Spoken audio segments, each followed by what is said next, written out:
Suomessa on noin 50 000 ihmistä, jotka kärsii essentiaalisesta vapinasta ja noin 16 000 Parkinsonin tautia sairastavaa.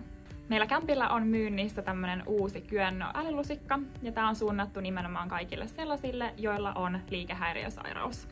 Kyseessä on siis lääkinnällinen laite, joka tasapainottaa pois jopa 85% kaikesta vapinasta ja tärinästä. Tämä laite siis helpottaa syömistä heillä, joilla on luontaisesti vapinaa, niin että se ruoka ei läiky siitä lusikasta pois. Älylusikan elektroniikka poistaa tehokkaasti tärinää sekä vaaka- että pystysuunnassa 7 cm liikealueella. Bravo Twist havaitsee, käytätkö oikeaa vai vasenta kättäsi, jotta lusikka tai haarukka päätyy aina oikeaan suuntaan. Lusikan käyttöä tulisi opetella vähintään viikon ajan, jotta lusikka oppii kunnolla tunnistamaan käyttäjän käsien tärinää. Käydään seuraavaksi läpi Kyönno Bravo Twist älylusikan käyttöä. Kyönno älylusikan pakkauksessa tulee mukana kaikki tarvittava. Mukana tulee USB-latauskaapeli lusikan lataamista varten, haarukka vaihtopää,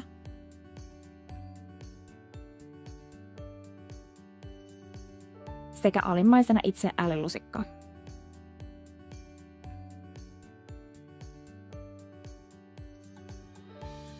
Lusikan suojakansi irtoaa vetämällä.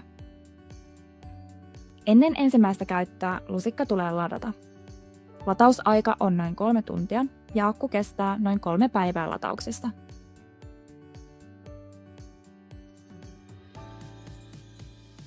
Käynnistä älylusikka painamalla lusikan päässä olevaa nappia, kunnes sen viereen syttyy vihreä valo.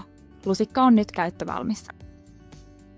Pystyt halutessasi irroittamaan lusikkapään ja vaihtamaan sen haarukkapääksi asettamalla vaihtopään magneettikiinnitykseen.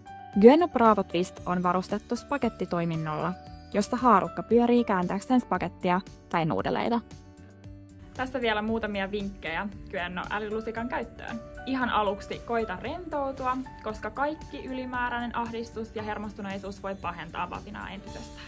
On ihan normaalia, että uuteen ruokailutapaan voi kestää tottua useita päiviä, jopa viikko. On siis tosi tärkeää, että sä annat itsellesi aikaa tämän uuden ruokailutavan opetteluun ja mielellään oot rauhallisessa ympäristössä opettelemassa sitä.